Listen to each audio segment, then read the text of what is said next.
Dënim me burgim të përjetshëm ka kërkuar gjatë fjalës përfundimtare këtë të mërkur, Prokuroria Speciale e Kosovës ndaj tre të akuzuarve Vladimir Tolić, Blagoje Spasojević dhe Dušan Maksimović për rastin Banjska. Sipas prokurorit special Naim Abazi, çdo vendim tjetër përpos burgimit të përjetshëm nuk do të ishte në përputhje me peshën e veprës. Në rasti ky, u kemi të bëjmë me sulm të armatosur kundër policisë e Republikës Kosovës, në kundër randit kushtetues. Mesazhi juridik duhet të jetë i qartë, i prerë dhe i padiskutueshëm. Sulmet e organizuara dhe të armatosura kundër institucioneve shtetërore nuk tolerohen dhe ndëshkohen me shpërsimet e larta paraparë me listë. Nëse në një rast në këtë promesa, në këtë shkallë të organizimit dhe me këtë pasojë fatale nuk aplikohet dënimi maksimal, atëherë do mësohet ndjeshëm efekti parandalues i ligjit penal të krijohet perceptimi i rrezikshëm i relativizimit të cënimit të randit kushtetues.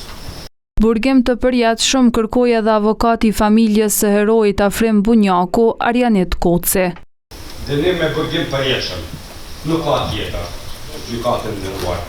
Ju pishin edhe thanat që kanë ndodhur edhe në gjykatë.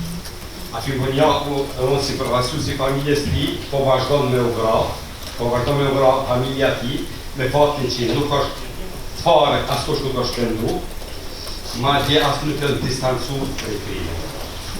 Të njëjtën shkallë të dënimet si dhe kompenzim kanë kërkuar edhe avokatët e policëve të plagosur Çlirim Shaqirit dhe Alban Rashitit. Të akuzuarit t'i dënoj me burgim të përjetshëm,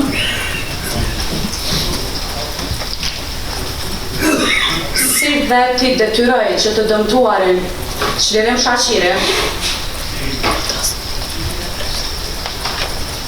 ta kompenzoj për shërimin dhe rehabilitimin.